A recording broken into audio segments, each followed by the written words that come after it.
मैं हाल ही में पश्चिम बंगाल के एक शहर में शिफ्ट हुआ था। मैं आपको उस शहर का नाम तो नहीं बता सकता, पर वहां पर पहले भी कई सारी भूतिया घटनाओं को रिपोर्ट की गई है। मेरी एक सीमेंट के प्लांट में जॉब पक्की हुई थी, तो पहले जाके रहने का जुगाड़ किया और फिर बाद में सामान लेके जाने का सोचा था।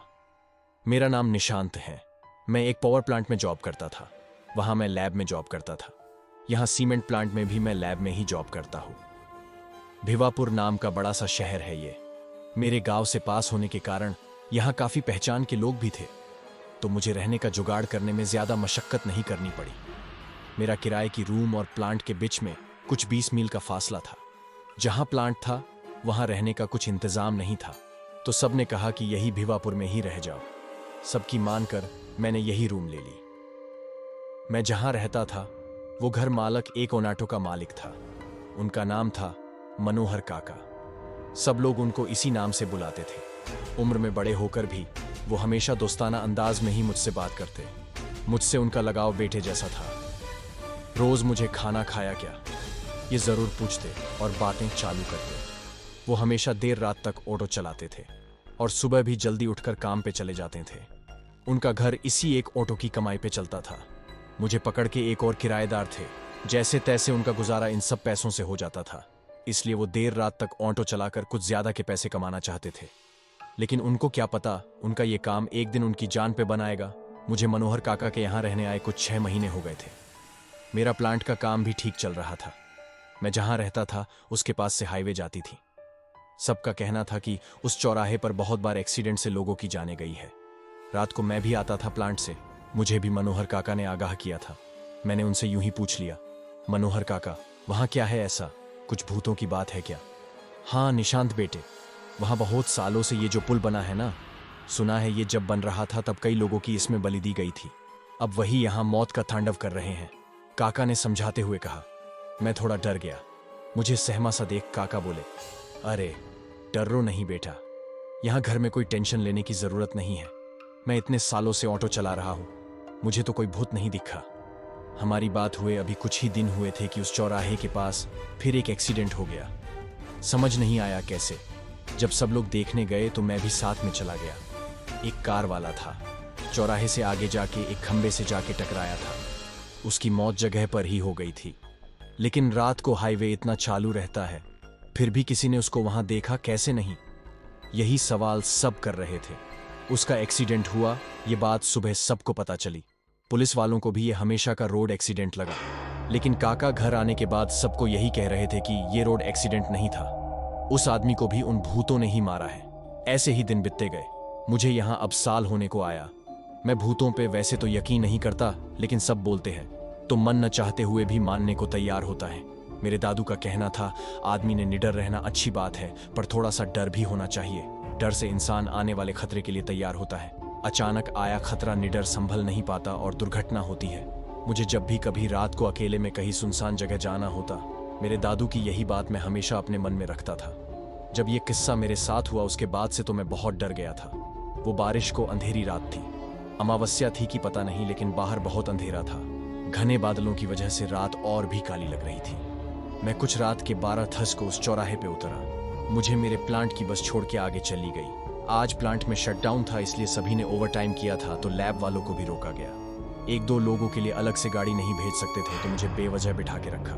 बारिश बहुत हो रही थी, छाता नहीं था मेरे पास, भीगते हुए जा रहा था। घर उस चौराहे से कुछ 20 मिनट की दूरी पर था।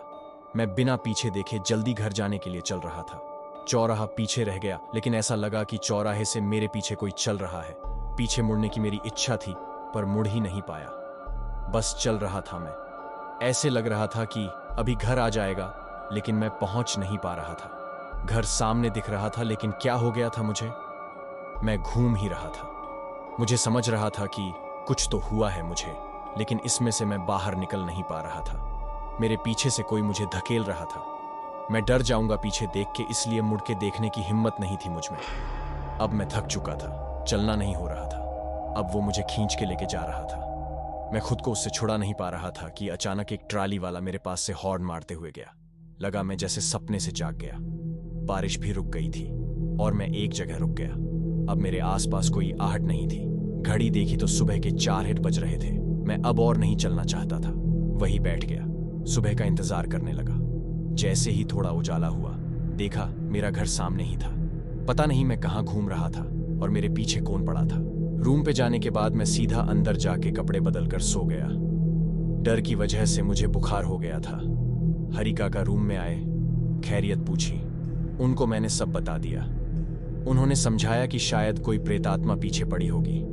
उन्होंने आगे कहा कि मैंने ऐसा भी सुना है कि ये आत्मा पीछा करके थका देती है, बाद में अगर कोई पीछे मुड़ के देखे तो उसको अपने वश में कर लेती है, फिर वो उस पे हावी हो जाती है।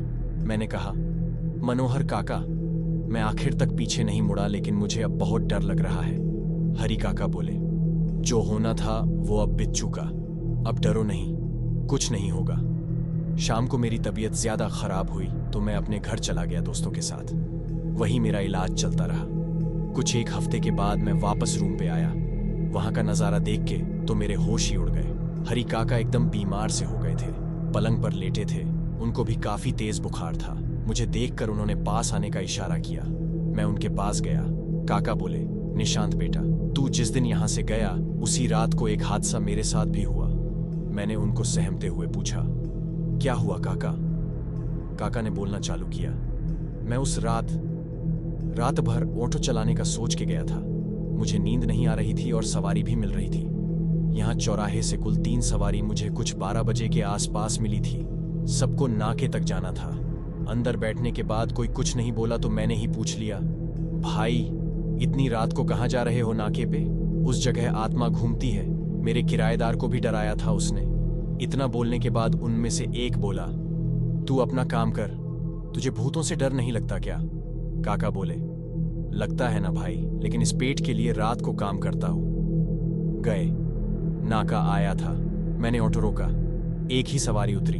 उसने पैसे दिए, लेकिन जैसे वो चलने लगा मेरे होश ही उड़। निशांत बेटा, उसके पैर पीछे की तरफ थे। मैं पसीने से तरर हो गया था। दिल जोर से धड़क रहा था, लेकिन ऑटो में 2 लोग और थे, इसलिए मैं खुद को संभाल पाया। मैंने बाकी 2 सवारी से कहा, देखो भाई, उसका पैर देखो, दोनों उलटे हैं। वो क्या था? तुम्हारे साथ बैठा था, कोई भूत था क्या?